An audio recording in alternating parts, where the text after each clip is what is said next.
What do you remember about Kennedy's assassination? I was an 8th grader. I had come home for lunch, and my parents were watching the news, and we were all devastated. We could not get over the fact that had happened. So many people say that America died a little bit that day, so you would agree with that statement? Absolutely. We were all... President Kennedy, even though I was young, 14, he just seemed the promise of a bright future. The American people fell in love with him. That's as simple as that. So what do you remember about September 11th, 2001? Oh my goodness. I remember I went to church in the morning, and I picked up communion. I was visiting an elderly couple that were homebound that couldn't get out.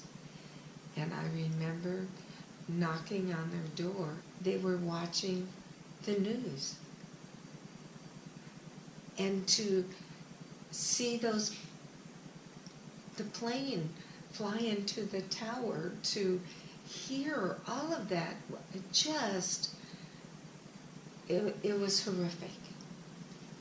And having family in New York, my cousin worked in the city, and she was supposed to take the train into the city that day, but she had gotten a phone call, and she's a nurse, and she worked for a heart surgeon, and he had said, don't come into town today because he wasn't feeling good, so he had postponed the surgery. How that could have affected her life had she taken the subway train into Manhattan. Yeah. And how she was afraid from that point on. To go back into the city? To go back into the city. And everyone was. Well, let's end on a positive note. How would you define the American dream? How would I define the American dream? Oh my goodness. That there would be peace. That we would have peace in this world. That there would be an end to the atrocities that's going on every day throughout this country. You know, that we would be able to reach some type of peace.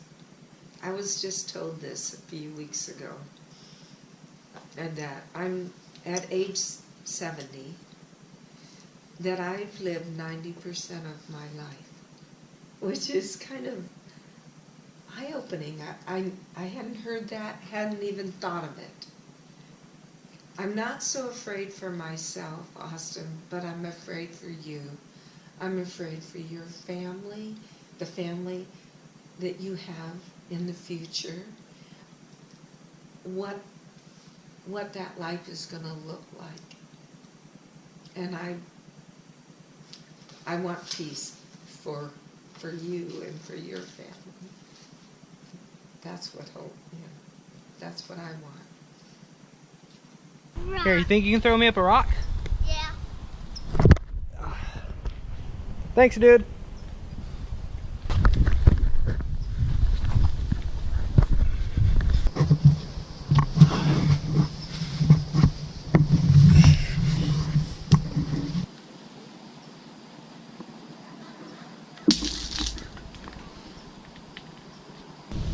So as you probably saw by that little intro, I'm about 53 feet up in the tree right now.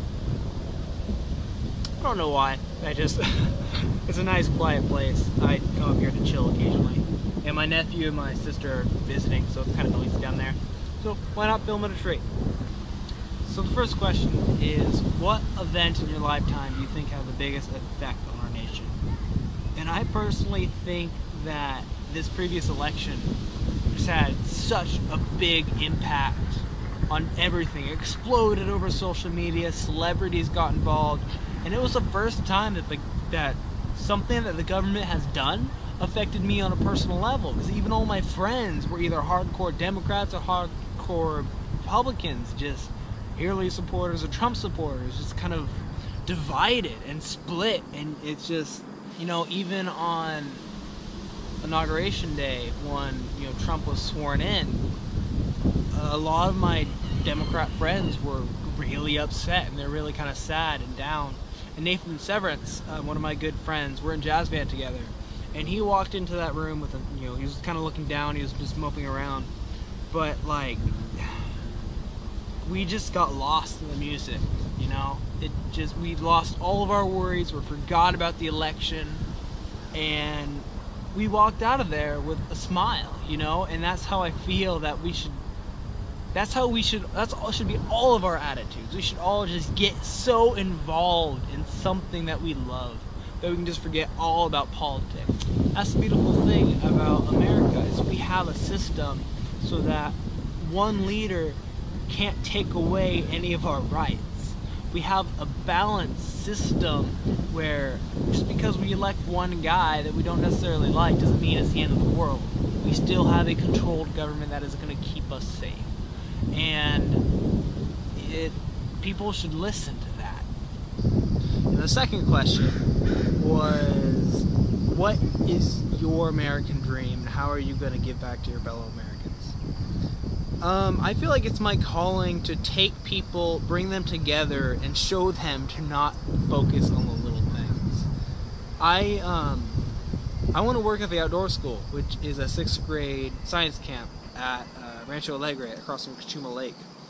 And I just want to be able to take those 6th graders and just kind of remove them from all the harsh society and just kind of surround them in a safe environment where they don't have to worry about anything, and they can just learn in peace about the environment, like global warming and all this really important stuff, without having to worry about society or anything. I just want to show people how to kind of get lost in your thought and just go out there and do something and not worry about economic problems.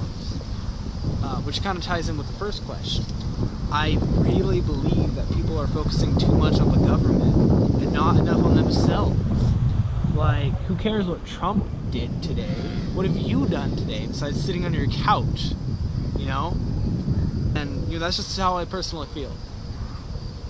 And I don't mean to judge anybody or discriminate against anybody. I'm just saying that whatever you love to do, go out and do it. And that's what I want to do for the rest of my life. I want to show people what I love to do and teach them how to do it better than I